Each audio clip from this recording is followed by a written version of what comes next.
আসসালামু আলাইকুম। Asia cup কোয়ালিফিকেশনে আগামী ৯ এবং ১৪ তারিখে বাংলাদেশ ফুটবল দল মুখোমুখি হতে যাচ্ছে হংকংয়ের বিপক্ষে। ৯ তারিখে বাংলাদেশ বনাম হংকং ম্যাচটি অনুষ্ঠিত হবে বাংলাদেশ শেরেবাংলা স্টেডিয়ামে রাত ৮টার সময় এবং ১৪ তারিখে যে ম্যাচটি রয়েছে সেটি কিন্তু হংকংয়ের মাটিতে অনুষ্ঠিত হবে সন্ধ্যা ৬টার সময়। এই দুই ম্যাচকে সামনে রেখে বাংলাদেশ ফুটবল ফেডারেশন যে ২৬ সদস্যের দল ঘোষণা করেছেন সেই দলে রয়েছে হামজা চৌধুরী, সমিত সোম, ফাহমিদুল ইসলাম, জামাল ভুঁইয়া সহ আরও অনেকেই।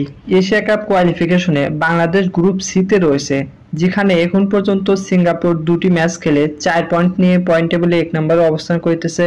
২ নম্বরে হংকং ১টি ম্যাচ ড্র, ১টিতে জয় নিয়ে ৪ পয়েন্ট নিয়ে পয়েন্ট টেবিলে ২ নম্বরে অবস্থান করতেছে এবং পয়েন্ট টেবিলে ৩ নম্বরে অবস্থান করতেছে বাংলাদেশ এখন পর্যন্ত ২টি ম্যাচ খেলেছেন।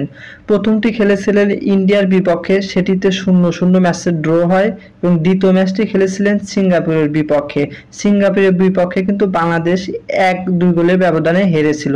গ্রুপ পর্বে বাংলাদেশের আর ৪টি ম্যাচ বাকি রয়েছে। এই মাসে ৯ এবং ১৪ তারিখে দুটি, নভেম্বর মাসে আর ২টি ম্যাচ রয়েছে। বাংলাদেশ এবং হংকং এর মধ্যে ২০১৫ সালে ২টি ম্যাচ অনুষ্ঠিত হয়েছিল, যেখানে বাংলাদেশ ২টি ম্যাচেই কিন্তু হংকং এর সাথে হেরেছিল। বাংলাদেশকে এশিয়া কাপে কোয়ালিফাই করতে হলে এখনো বাংলাদেশের যে ৪টি ম্যাচ বাকি রয়েছে সেখান থেকে কিন্তু কমপক্ষে ৩টি ম্যাচ জয়লাভ করতে হবে। ফিফা ফুটবল র্যাঙ্কিংয়ে বাংলাদেশের র্যাঙ্কিং ১৮৪ নম্বরে। যদি বাংলাদেশ এশিয়া কাপ কোয়ালিফাই করতে পারে তাহলে কিন্তু বাংলাদেশের র্যাঙ্কিং প্রায় ১৫০ মধ্যে এগিয়ে আসবে।